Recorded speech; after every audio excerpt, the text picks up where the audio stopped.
इस कहानी की शुरुआत में हमें अमेरिका के एक छोटे से टाउन में लोगों को नदी के किनारे पिकनिक मनाते हुए दिखाया जाता है। लेकिन तभी अचानक बिना किसी इंसान के एक बोट नदी में तैरती हुई उनके करीब आती है। जब लोग बोट के अंदर देखते हैं तो उसमें जो मिला वो देखकर ये लोग पूरी तरह हैरान रह जाते हैं। दरअसल इस बोट के अंदर एक बुरी तरह से गली सड़ी डेड बॉडी पड़ी होती है जो कि बहुत बुरी हालत में थी। जल्दी ही वहाँ का पुलिस चीफ जॉन हॉकिंस अपनी टीम के साथ वहाँ पहुँच जाता है। लेकिन हॉकिंस के आने से पहले ही फोरेंसिक ऑफिसर कोनी वहाँ पहुंच चुकी थी और वो बता दिए कि डेड बॉडी बहुत बुरे हाल में है। इस बॉडी में हड्डियां तो है ही नहीं, सिर्फ मांस बचा है। ये बात बहुत अजीब होती है। ऐसा लग रहा होता है जैसे किसी ने हड्डियां निकाली हों, जो कर पाना आमतौर पर नामुमकिन सा लगता है। अब इसके बाद बॉडी को पोस्टमार्टम के लिए भेज दिया जाता है, जहाँ जेकब नाम का डॉक्टर बॉडी का चेकअप करता है। पूरी जाँच पड़ताल करने के बाद जेकब हॉकिंस को बताता है कि ऐसा लग रहा है कि किसी ने बड़े ही ध्यान से सारी हड्डियां निकाली हों। लेकिन सबसे बड़ा सवाल यह है कि आखिर किसी ने ऐसा किया कैसे होगा। साथ ही जेकब को उस बॉडी के अंदर एक मधुमक्खी जैसा कीड़ा भी मिला, जिसे उसने एक जार में बंद कर दिया।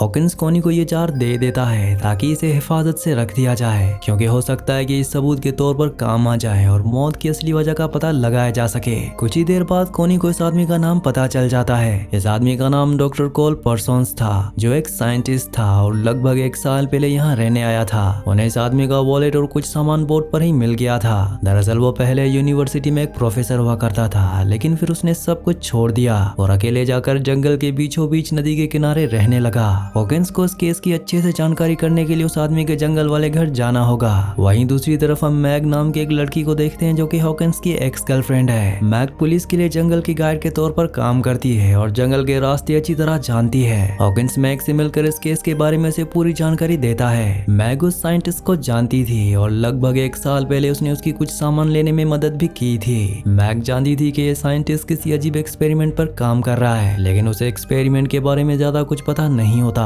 हॉकिंस मैग को अपने साथ चलने के लिए कहता है ताकि इस केस की अच्छे से छानबीन हो सके। मैग हॉकिंस के साथ चलने के लिए मान जाती है। हॉकिंस डॉक्टर जेकब को भी अपने साथ चलने को कहता है, लेकिन इस सफर पर निकलने से पहले हॉकिंस को एक और परेशान कर देने वाली खबर मिलती है। पता चलता है कि उस साइंटिस्ट की एक छोटी बेटी भी थी, जो लगभग 1 साल पहले गायब हो गई थी और उसे आज तक कोई भी ढूंढ नहीं पाया। अब अगले दिन हॉकिंस, मैग और जेकब अपना सारा सामान बांधते हैं और घने जंगल की तरफ निकल पड़ते हैं। इस सफर का कुछ हिस्सा वो बोट से तय करते हैं ताकि वो साइंटिस्ट के केबिन तक पहुंच सकें। अब जब ये लोग रास्ते में होते हैं तब अचानक हॉकिंस को कोनी का फोन आता है। कोनी उसे बताता है कि जो कीड़ा इस आदमी की बॉडी में मिला था वो कल मर गया था, लेकिन आज फिर से जिंदा हो गया है। कोनी से पूछता है कि क्या मैं इस कीड़े को लैब में टेस्ट के लिए भेज दूं, लेकिन हॉकिंस उसे मना कर देता है और कहता है कि मेरे लौटने का इंतजार करो। कोनी उसे यह भी बताता है कि जब साइंटिस्ट की बेटी गायब हुई थी तो उसकी बीवी का दिमागी तवाज़ुन हिल गया था और उसे 3 महीने तक हॉस्पिटल में रखा गया था, क्योंकि वो बार बार अपने हस्बैंड को ही बेटी के गायब होने का जिम्मेदार ठहरा रही थी। अब इसके बाद जैसे जैसे रात होती है, हॉकिंस, मैग और जेकब अपनी मंजिल तक पहुंच जाते हैं। लेकिन जो खूबसूरत घर कभी नदी किनारे हुआ करता था वो अब एक डरावना और अकेला कैबिन बन चुका है।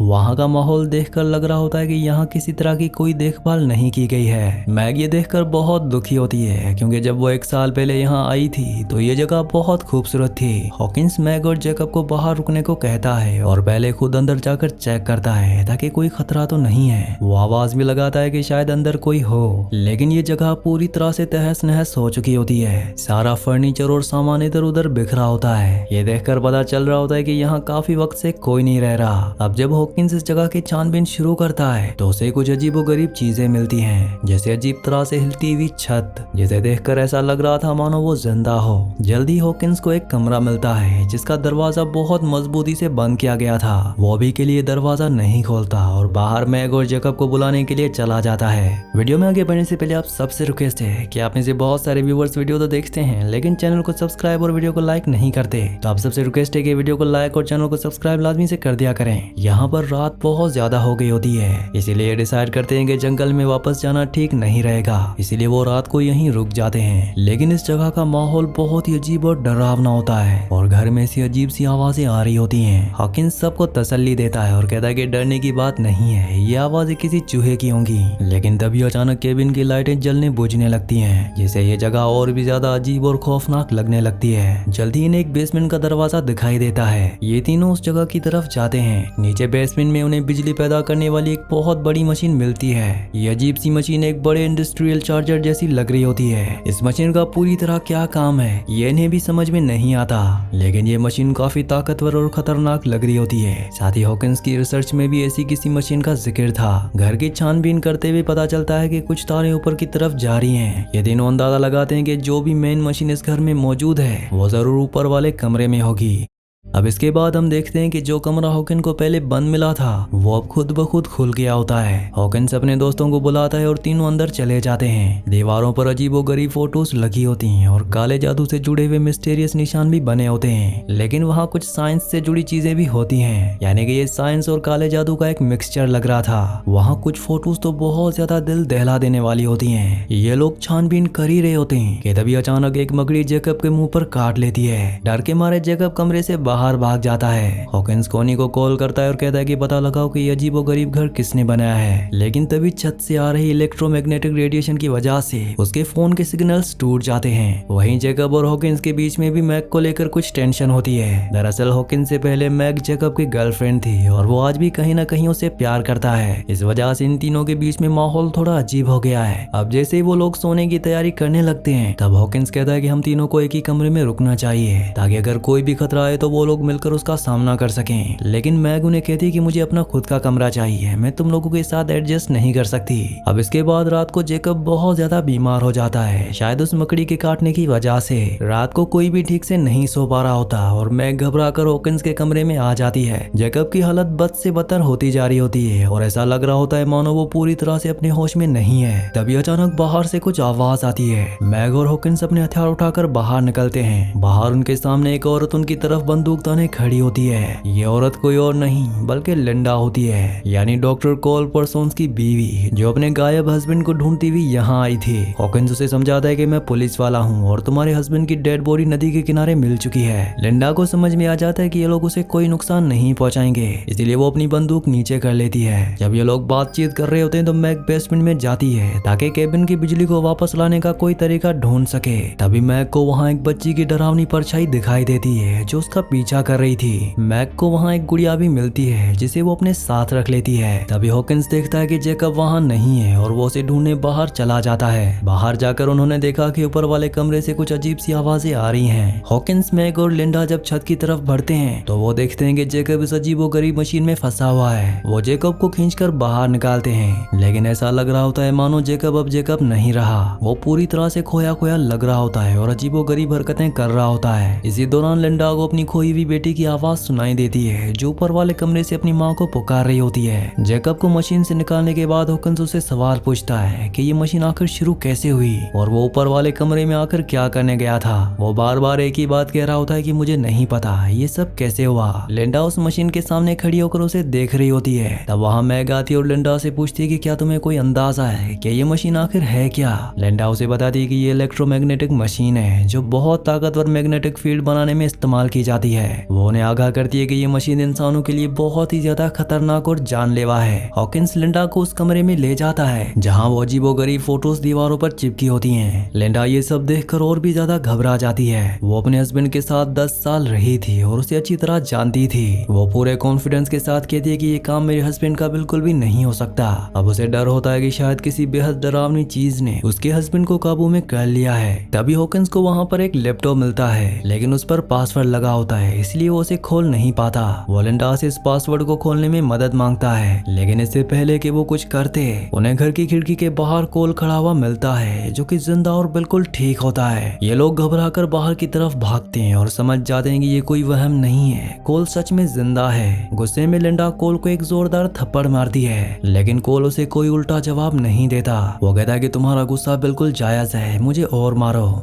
इसके बाद सब लोग अंदर जाकर आराम से बैठ जाते हैं। हॉकिन कोल से पूछता है कि तुम इतने वक्त से कहाँ पर थे और यहाँ आकर क्या हुआ है। वो उसे कहता है कि हमें नदी के पास बोट मिली थी और वो उसे उस डेड बॉडी के बारे में भी बताता है। कोल इन सब बातों को हंसकर टाल रहा होता है और मशीन के बारे में किसी भी सवाल का सीधा जवाब नहीं दे रहा होता। वहीं दूसरी तरफ पुलिस स्टेशन में कोनी लगातार हॉकिन से कॉन्टेक्ट करने की कोशिश कर रहा होता है। जो मक्खी उस लाश की बॉडी में मिली थी वो जिंदा तो हो गई थी, लेकिन अब वो 2 मक्खियों में बदल चुकी है। इसकी वजह कोल की वो इलेक्ट्रोमैग्नेटिक मशीन हो सकती है। वहीं हम देखते हैं कि जैकब की हालत अब बद से बदतर होती जा रही है। उसकी बॉडी में डरावने बदलाव शुरू हो जाते हैं। उसके नाखूनों के ऊपर नए नाखून उगने लगते हैं। जल्दी नए दांत और हड्डियों के ऊपर हड्डियां उगने लगती हैं। वो बहुत तेजी से बदल रहा होता है और ये सब कुछ शायद उस मशीन की रेडिएशन की वजह से हो रहा होता है। हॉकिंस ने कोल से काफी सवाल जवाब किए, लेकिन कोल ने कोई भी सही जवाब नहीं दिया। यहाँ तक कि जब लिंडा ने उसे पूछा कि तुम कहाँ गए थे, तब भी उसने कोई खास ढंग का जवाब नहीं दिया था। और इधर जैकब कोल की बातें इस तरह मान रहा होता है मानो वो उसका कोई नौकर हो। जब लिंडा जैकब की हालत देखने जाती है तो उसकी बॉडी को इस तरह से बदला हुआ देखकर वो बहुत ज्यादा डर जाती है। वह जल्दी से हॉकिंस और मैक को बताने जाती है। जैकब की बॉडी में ऐसा भयानक बदलाव देखकर वो लोग समझ जाते हैं कि उन्हें जल्द से जल्द यहाँ से निकलना होगा।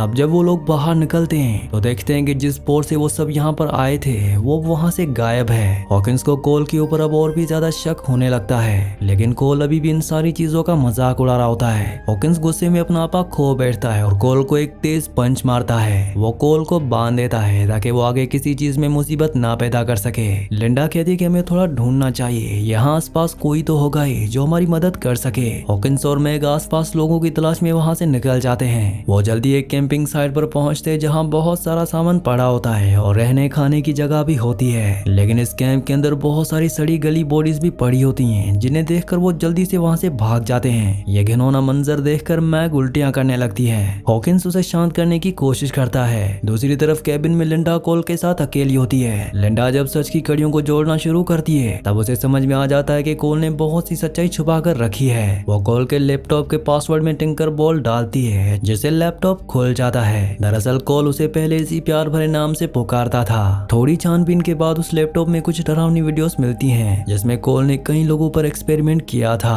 हर आदमी जो उस मशीन से गुजरा वो अपने अंदर एक बुरी ताकत के साथ बाहर आया, जैसे कि कोई बुरी ताकत उनके ऊपर पूरी तरह से कब्जा कर लेती हो। लिंडा को यह भी पता चलता है कि कोल खुद भी इस मशीन से गुजर चुका है और नदी के किनारे जो लाश मिली थी वो सच में उसके हस्बैंड कोल की ही थी। और अब जो कोल उनके सामने जिंदा बैठा है वो उसका हस्बैंड नहीं बल्कि एक वैसी दरिंदा है जिसे इस मशीन ने बनाया है। इन वीडियोस में वो ये भी देखती है कि कोल ने अपनी खुद की बेटी को भी इस बुरे एक्सपेरिमेंट की बलि चढ़ा दिया।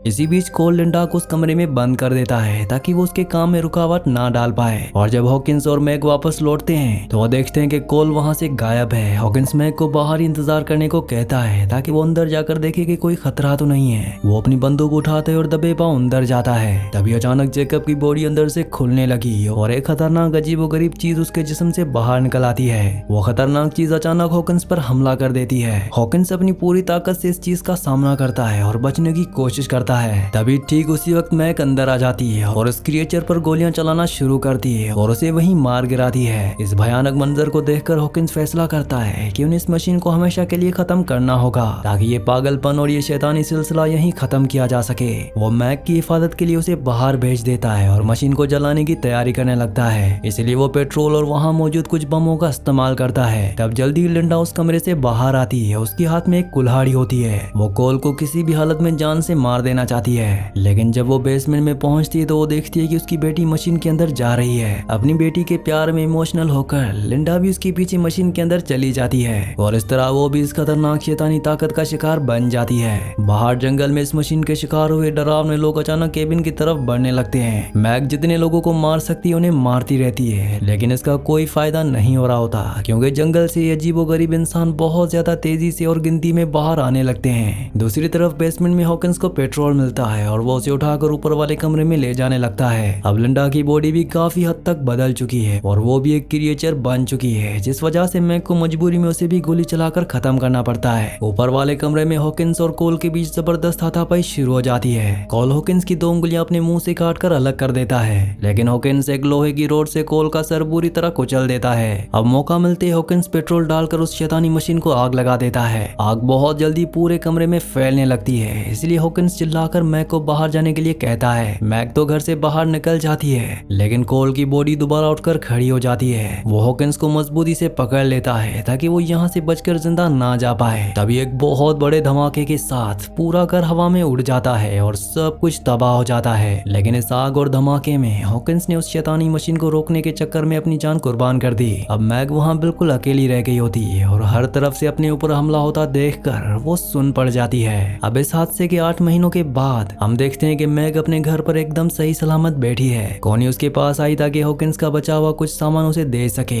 जैसे ही कोनी सामान देकर वहाँ से जाती है तभी मैग ये सारा सामान आग में जला देती है। इसके बाद हम देखते हैं कि मैग की सड़ी गली बॉडी जंगल में उसी पेड़ के नीचे पड़ी है। जैसे ये साफ पता चलता है कि असली मैग उस दिन जंगल में ही मर चुकी थी और अब जो घर में बैठी है वो उस मशीन का बनाया हुआ एक क्लोन है और साथ ही उसके पेट में जो बच्चा पल रहा है वो कोई आम बच्चा नहीं होगा।